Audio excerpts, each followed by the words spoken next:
ہے، یہ مسلمہ بات ہے، احسن تقویم میں ہے، اشرف المخلوقات ہے، اس لحاظ سے تو انسان کا پہلے ذکر آنا چاہیے تھا، یا معاشر الانس والجن، مگر جنات کا پہلے ذکر کیا. کیوں؟ اس لیے کہ انسانوں کے مقابلے میں جنات میں طاقت زیادہ ہے، تو اس لیے انہی کو پہلے خطاب ہے. طاقت والی مخلوق کو پہلا خطاب کہ تم میں بڑا طاقت کا گھمنڈ ہو سکتا ہے، تم نکل کے بھاگ سکتے ہو. اس لیے کہ جنات ایک وقت وہ تھا جس کا تذکرہ سورہ جن کے اندر میں موجود ہے کہ انا كنا نقعد منها مقاعد للسمع فمن يستمع الان يجد له شهابا رصدا.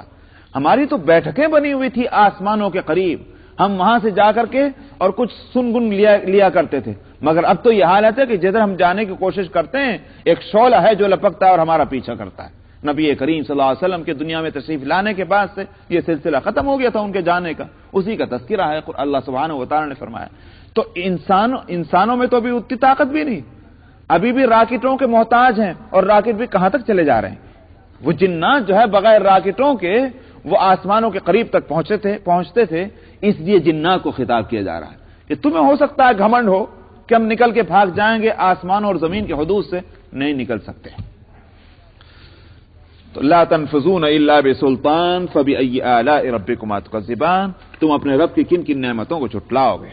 یرسل علیکما شواظ من نار ونحاس فلا تنتصران، تمہارے اوپر بھیج دیا جائے گا آگ کا شعلہ اور دھواں، اور پھر تم اس کا مقابلہ نہ کر سکو گے. چنانچہ جہنم میں دونوں طرح کے عذاب ہوں گے. ایک عذاب ایسی آگ کا جس میں دھواں نہ ہوگا، وہ تو ہے شواظ، اور ایک عذاب ہوگا دھوئیں کا جس میں آگ کی لپٹ نہ ہوگی، وہ ہے نحاس. یہ دونوں طرح کے عذاب ہوں گے. فرمایا تمہارے اوپر یہ مسلط کیے جائیں گے دونوں قسم کے عذاب، اور تم اس کا مقابلہ نہ کر سکو گے. فبأي آلاء ربكما تكذبان، پھر اللہ کی کن کن قدرتوں کا، آلاء کا لفظ نعمتوں کے لیے بھی آتا ہے اور قدرتوں کے لیے آتا ہے، اس لیے میں یہاں نعمت کے بجائے قدرت کا لفظ استعمال کرتا ہوں، ترجمہ کر رہا ہوں، اس لیے کہ جہنم میں وہ دھواں اور وہ جو آگ ہوگی وہ نعمت تھوڑی ہوگی، بتلانا اللہ کی قدرت کا ہے. تم اللہ کی کن کن قدرتوں کا انکار کرو گے. فَإِذَا انشَقَّتِ السَّمَاءُ فَكَانَتْ وَرْدَةً كَالدِّهَانِ، پھر جب آسمان پھٹ پڑے گا اور وہ سرخ چمڑے کے جیسے ہو جائے گا. وردہ لال رنگ ہے گلابی، کدہان یہ چمڑا. مراد اس سے یہ ہے جیسا کہ حدیث میں بھی آتا ہے، قیامت کے قریب صورت یہ ہو جائے گی کہ آسمان اور فضا جو ہے وہ سرخ ہو جائے گی، لال. انسان اوپر کو دیکھے گا معلوم ہوتا ہے کہ ہر چیز آگ بن چکی ہے. تو ہو سکتا ہے یہ اللہ کے غضب کی طرف اشارہ ہو. اللہ جب غضبناک ہوں گے اور قیامت برپا کریں گے تو اس سے پہلے یہ رنگ آ جائے گا پوری کائنات پر کہ معلوم ہوتا ہے کہ ہر طرف آگ آگ ہے. فرمایا جب آسمان پھٹ پڑے گا، اور آسمان کا پھٹنا اس معنی کر کہ وہ مخلوقات میں تہلکہ مچ جائے گا، یا یوں کہیے کہ وہ جو اللہ نے ایک بندش قائم کی ہوئی ہے آسمانوں اور زمین اور تمام ستاروں اور سیاروں کے بیچ میں، اور ان بندشوں کی وجہ سے ہر چیز جو ہے وہ اپنے ٹریک پر چل رہی ہے، اللہ سبحانہ و تعالی اس بندش کو ختم کر دیں گے. اسی لیے ہوگا کہ اذا الشمس كورت واذا النجوم انكدرت، وہ سارا نظام جو درہم برہم ہوگا، وہ سسٹم اللہ سبحانہ و تعالی نے جو ایک کو دوسرے سے باندھا ہوا ہے اس سسٹم میں، اللہ اس کو کھول دیں گے. وہی پھر انشقاق سما ہوگا، آسمانوں کا پھٹنا. تو فرمایا کہ فَإِذَا انشَقَّتِ السَّمَاءُ فَكَانَتْ وَرْدَةً كَالدِّهَانِ، جب آسمان پھٹ پڑے گا اور لال چمڑے کے جیسے ہو جائے گا. فَبِأَيِّ آلَاءِ رَبِّكُمَا تُكَذِّبَانِ، تو بتلاؤ کہ باوجود وسعت کے اور کثرت کے اللہ کے کن قدرتوں کا تم دونوں انکار کرتے رہو گے. فَيَوْمَئِذٍ لَا يُسْأَلُ عَنْ ذَنبِهِ إِنسٌ وَلَا جَانٌ، پھر اس قیامت کے دن انسانوں اور جنات سے ان کے گناہوں کے بارے میں پوچھا نہ جائے گا. پوچھا نہ جانے کی کیا مطلب؟ مختلف صورتیں ہیں.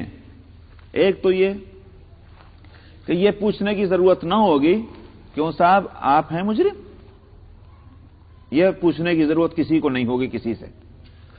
ہر مجرم خود ہی پہچانا جائے گا یہ مجرم ہے. آگے اس کا تذکرہ آ رہا ہے اس کے بعد والی آیت میں، یعرف المجرمون بسیماہم. پہلے اس کو لینے سے پھر میں بتاتا ہوں. فبأي آلاء ربكما تكذبان، تم اپنے رب کی کن کن نعمتوں اور قدرتوں کا انکار کرو گے. پہچانے جائیں گے مجرم اس دن اپنی پیشانیوں کے سہارے, اپنے چہروں سے پہچانے جائیں گے. بسیماہم فیؤخذ بالنواصی والاقدام, ان کو ان کے سر کے بالوں, نواسی یہ ناسیہ اس کو کہتے ہیں, یہ پیشانی جو فور ہیڈ, تو ان کے پیشانیوں سے اور ان کے ٹانگوں سے پکڑ پکڑ کر کھینچ کر ڈالا جائے گا لے جا کر کے, تو پہچانے جائیں گے اپنے چہروں سے. دنیا میں بھی جہاں اچھے اور برے اکٹھے ہوں تو وہاں مجرم جو ہے وہ اپنی پریشانیوں سے خود ہی پہچانا جاتا ہے, بشرطے کہ نظام جو ہے پکڑ دھکڑ کا وہ عدل اور انصاف پر مبنی ہو. اگر عدل اور انصاف نہیں ہے تو پھر ہو سکتا ہے جیسے دنیا میں الٹا ہی ہو رہا ہو, اور ہوتا ہے. دنیا میں آج آپ دیکھتے ہیں کہ جہاں رشوت خوری اور بے ایمانیوں کا دور دورہ ہو تو جہاں وہ ایماندار زیادہ گھبراتے ہیں بے ایمانوں کے مقابلے میں. کبھی آپ کو ایسے علاقے میں سے واسطہ پڑا ہو کہ صاحب اگر آپ ایسے کسٹم سے گزر رہے ہوں کہ جہاں کے افسران اور کسٹم آفیسر جو ہیں بڑے بے ایمان ہوں اور آپ کو پتا ہو کہ یہاں لے دے کے چھٹ جاتے ہیں, تو جن کے پاس کچھ نہیں ہوتا وہ پریشان ہوں گے, اور جن کے پاس سب کچھ ہوتا ہے ان کو کوئی پریشانی نہیں, اس لیے کہ وہ تو دیں گے چھوٹ کے بھاگ جائیں گے, اور جن کے پاس ہے نہیں وہ کیا دیں, نہیں دیں گے تو پکڑے جائیں گے. یہ تماشے ہم نے دیکھے ہیں. سمجھ میں آیا؟ کیا بتاؤں آپ کو. ایک حاجی صاحب وہ آیا جہاز حج کا ہندوستان میں, وہ شپ آیا, اب اس میں سے حاجی صاحبان اترے, جن کے پاس تھا تو وہ تو اپنا ہاں بھائی تمہارا تو اتنا ہے, ہاں بھائی ہے تو صحیح, اب ٹھیک ہے اتنا دے دیجئے, وہ تو اپنا دیا ہے, جس نے دیا جو کچھ دیا غلط دیا صحیح دیا وہ نکلتے رہے. ایک صاحب کے پاس کچھ بھی نہیں. انہوں نے صاحب آپ کے ساتھ کچھ ہے؟ انہوں نے کہا بھائی کچھ بھی نہیں, دیکھ لو. نہیں ہے بھائی دیکھ, اب پریشان کر, تو وہ آپ کو اتنا دینا پڑے گا. بھائی کہیں گے دینا پڑے گا. اچھا ٹھیک ہے تو ہم آپ کو سامان ذرا دیکھتے ہیں, ہٹ جائیے. اب ان کو ہٹا دیا, دوسروں کو دیکھ رہے ہیں. 1 گھنٹے کے بعد کہتا ہے بھائی میرا سامان تو دیکھ لی, آپ دیکھ نہیں رہے ہم کام کر رہے ہیں, ہٹ جائیے. اب 1 گھنٹہ اور گزر گیا. حاصل یہ ہوا کہ شام ہو گئی, اور شام ہوتے ہوتے تک وہ کھڑا رہا. اس نے کہا کہ بھائی شام ہو گئی میرا, اب ہمارا ٹائم ختم ہو گیا, اب کیا ہم تمہارے نوکر ہیں یا کھڑے رہیں گے. ایماندار پریشان ہے اور بے ایمان جو ہے وہ آسانی سے نکل جائے. اگر انصاف اور عدل نہ ہو تو یہ ہو سکتا ہے, مگر اللہ سبحانہ و تعالیٰ کا معاملہ تو یہ نہیں ہوگا. وہاں تو جو مؤمنین ہوں گے, جو یوں کہیے صالحین ہوں گے, ان کو اطمینان ہے کہ یہاں جو ہے وہ نہ رشوت, تو قرآن حکیم میں اسی کو تو کہا گیا, وہاں کچھ بھی اس کے بدلے میں نہیں لیا جائے گا. وَاتَّقُوا يَوْمًا لَا تَجْزِي نَفْسٌ عَن نَفْسٍ شَيْئًا وَلَا يُقْبَلُ مِنْهَا شَفَاعَةٌ وَلَا يُؤْخَذُ مِنْهَا عَدْلٌ وَلَا هُمْ يُنصَرُونَ. اس دن سے ڈرو جس دن کسی جان سے کوئی بھی نہ اس کی سفارش اس کے بارے میں غلط قسم کی سفارش قبول کی جائے گی, نہ اس سے اس کے برابر کا کوئی بدلہ لیا جائے گا کہ صاحب نمازیں تو نہیں پڑھی مگر اتنے پیسے لے لیجیے, اور نہ یہ ہو سکتا ہے کہ صاحب ایک مجرم ہے دوسرا آ کر کہے کہ یہ میرا دوست تھا اس کو چھوڑ دیجیے مجھے پکڑ لیجیے. یہ بھی نہیں ہوگا. 3 ہی صورتیں کسی کے بچنے کی ہو سکتی ہیں, اس ایک آیت میں تینوں سے انکار کیا گیا ہے, یہ نہیں ہوگا. اس واسطے وہاں جو صالحین ہوں گے ان کو اطمینان ہوگا, اور مجرمین ہوں گے ان کو پریشانی ہوگی. یہی ہے وہ صورت, تب پوچھنے کی ضرورت ہی نہیں ہوگی. روایتوں میں آتا ہے, بعض روایت میں, کہ جو مجرمین ہوں گے ان کے چہرے کالے پڑ چکے ہوں گے. دنیا میں کسی پر غم آؤ تو آپ دیکھتے ہیں کہ بھئی کیا بات ہے, آپ کا چہرہ بڑا اترا ہوا ہے, خیریت تو ہے. اگر دنیا کے غموں کا یہ اثر چہرے پر ہو سکتا ہے تو وہ آخرت میں جو غم جو ہوگا وہاں چہروں کو کالا کر دے تو کیا بڑی بات ہے. تو چہروں کی سیاہی اور کالاپن جو غموں کی وجہ سے ہوگا, فکر کی وجہ سے, اس سے پہچانا جائے گا مجرم. پوچھنے کی ضرورت ہی نہیں ہوگی تم مجرم ہو کہ نہیں. ایک تو یہ, اور یہ کس وقت ہوگا, یہ تو حساب و کتاب سے پہلے, مطلب یہ کہ ہر شخص پہچانا جائے گا. یہ حساب و کتاب کے بعد جب کہا جائے گا جاؤ ان کو جنت میں لے جاؤ اور ان کو جہنم میں لے جاؤ, تو جہنم وہاں فرشتوں کو یہ پوچھنے کی ضرورت نہیں تم نے کیا قصور کیا تھا اور کیا قصور کیا تھا اور کس لیے جہنم میں آیا. وہ تو چہروں سے دیکھ دیکھ کر ان کو جہنم میں پھینکتے چلے جائیں گے. یؤخذ بالنواصی والاقدام فبأي آلاء ربكما تكذبان. اللہ کی قدرتوں کا تم دونوں کس حد تک کب تک انکار کرو گے. هذه جہنم التي يكذب بها المجرمون. اس دن کہا جائے گا یہ ہے وہ جہنم جس کو مجرمین جھٹلایا کرتے تھے، یقین نہیں کرتے تھے کہ جہنم ہوگی جنت ہوگی، لیکن اب وہاں پہنچنے کے بعد آنکھوں سے نظر آئے گا تو کہا جائے گا ان سے یطوفون بینہا وبین حمیم آن، اب وہ اس جہنم میں کی آگ کے درمیان میں اور دوسری طرف کھولتے ہوئے پانی کے درمیان میں ان کو گھمایا جائے گا، تو کھولتا ہوا پانی بھی ہوگا اور آگ بھی ہوگی۔ میں نے کہا دنیا میں تماشا آگ دیکھتے ہیں، سمندر میں آگ بھری ہوئی ہے، خدا جانے کب وہ سلگ اٹھے، تو جہنم میں ٹھیک یہ صورت ہوگی، پانی بھی ہوگا اور آگ بھی ہوگی، مگر پانی کھولتا ہوا وہ آرام پہنچانے والا نہیں، اور اسی طرح سے وہ آگ جو ہے وہ جلانے والی، اس سے بھی آرام نہیں۔ فَبِأَيِّ آلَاءِ رَبِّكُمَا تُكَذِّبَانِ، اپنے رب کی کس کس قدرت کو جھٹلاؤ گے۔ وَلِمَنْ خَافَ مَقَامَ رَبِّهِ جَنَّتَانِ، جہنمیوں کا ذکر ہو گیا، اب جنتیوں کا ذکر ہونا ہے، اور جنتیوں میں بھی دو طرح کے ہیں، سمجھ میں آیا؟ ایک تو ہیں عام صالحین، عام صالحین سے مراد یہ ہے کہ وہ حرام اور ناجائز باتوں سے بچتے ہیں اور جتنی حلال چیزیں ان پر قناعت کرتے ہیں اور فرائض اور واجبات کو ادا کرتے ہیں، یہ تو ہیں عام مومنین۔ ایک ہوتے ہیں جن کو کہا جاتا ہے خواص، خواص سے مومنین، اور جن کے لیے حدیث میں مقربین کا لفظ آتا ہے، وہ مقربین جو ہیں وہ خواص میں سے ہیں۔ کون ہیں وہ مقربین؟ وہ بھی اسی میں ذکر آ رہا ہے۔ تو دو طرح کے جنتی ہیں، اللہ سبحانہ و تعالی نے ان دونوں طرح کے جنتیوں کے واسطے کس طرح کی جنتیں ہوں گی اس کا تذکرہ یہاں کیا گیا۔ کون سے دو طرح کے لوگ؟ ایک تو خواص اور ایک عامۃ المومنین۔ عامۃ المومنین میں ان کو نہ لیجئے کہ جو رات دن گناہ کرتے رہتے ہیں، سمجھ میں آیا؟ ان کو گناہ کرنے سے فرصت نہیں، الا ماشاءاللہ کوئی نیکی ہو جائے، بھولے بھٹکے سے تو ہو جائے، ورنہ تو ان کا سارا دامن جو ہے وہ گناہوں سے تر ہے۔ اللہ سبحانہ و تعالی ان کے ایمان کے وجہ سے کب ان کو بخشے گا ہمیں معلوم نہیں، یقیناً ان کا ایمان کی قیمت ان کو ملے گی، لیکن وہ ایمان کتنا پھیکا ایمان ہے کہ جس نے یہ رنگ نہ دکھلایا کہ وہ دنیا کی زندگی میں اس کو برائیوں سے روکے اور اچھائیوں پر اس کو متوجہ کیے رکھے۔ تو بہرحال یہ کہ جہاں تک خواص کا تعلق ہے ان کا ذکر پہلے آتا ہے۔ فرمایا جو اپنے رب کے سامنے کھڑے ہونے سے ڈرتے رہے ہیں ان کے لیے دو جنتیں ہوں گی۔ معلوم ہوا اپنے رب کے سامنے کھڑے ہونے سے ڈرنا، یہ کیفیت، ایک کیفیت تو ہے وہ کہ جو عام مومنین میں بھی ہوتی ہے۔ کون مومن وہ ہوگا کہ کبھی نہ کبھی اس کے دل میں خوف خدا نہ ہو؟ یہ تو ہے عام لوگوں کا حال۔ لیکن خواص جو ہیں وہ ہیں کہ جن کے ہر وقت یہی حالت ہے، ان کے اوپر یہ کیفیت جو ہے وہ دوامی ہے کہ اللہ سبحانہ و تعالی کے سامنے ہم کو جانا ہے اور ان کے سامنے ہم کو جواب دینا ہے۔ ایک تو ہے یوں کہیے کہ پھر اس کیفیت میں بھی اونچ اور نیچ ہوتی ہے۔ ایک کیفیت تو اس خوف کی ہے کہ معلوم ہوتا ہے کہ بس میں ہوں اور اللہ کے سامنے میں کھڑا ہوں، یہ تو یہ کیفیت ہوئی۔ اور ایک یہ کہ یہ مشاہدے والی صورت تو نہ ہو لیکن ذہن کے اوپر وہ چیز مسلط ہو۔ تو صحابہ رضی اللہ عنہم جو خواص میں تھے، ظاہر ہے کہ ان کو ہم اپنے لحاظ سے اپنے سے کمپیئر کرتے ہوئے یہ نہیں کہہ سکتے وہ عوام میں تھے، ہاں ان کے اندر عوام اور خواص ہو سکتے ہیں، لیکن اگر صحابہ کو چھوڑ کر بقیہ امت کے لوگوں سے اگر کمپیئر کیا جائے تو وہ خواص میں سے 1 to all، سمجھ میں آیا؟ کوئی شبہ نہیں۔ لیکن ان کے اندر بھی وہ کیفیتوں کا فرق تھا، اسی لیے میں نے کہا کہ وہ خواص کی ہی کیفیت کہی جائے گی۔ ایک موقع پر عثمان ابن مظعون رضی اللہ عنہ چلے جا رہے تھے روتے ہوئے،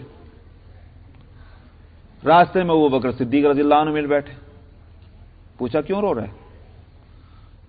انہوں نے کہا کہ میں تو منافق ہو گیا۔ منافق کیسے ہو گئے؟ اب رو رہے ہیں اس غم میں۔ اول تو یہ کہ ذرا دیکھو ان کا فکر، یہی خوف خدا ہے جو ان کو کھاتا تھا۔ ہم لوگ تو واقعی منافق ہوتے ہیں پھر ڈر نہیں، تو ان کو میں تو منافق ہو گیا۔ ابو بکر نے کہا کیسے؟ اس لیے کہ جب ہم نبی کریم صلی اللہ علیہ وسلم کی مجلس میں ہوتے ہیں تو یہ معلوم ہوتا ہے کہ آسمان سے لے کر زمین تک ہر چیز ہمارے سامنے ہے، جنت اور جہنم سامنے ہے، وہ خواہشات کی کوئی رہتی نہیں ہمارے دلوں کے اندر۔ وہاں سے جب ہم اٹھ کے آتے ہیں بیوی بچوں میں بیٹھتے ہیں، وہ کیفیت ہی نہیں۔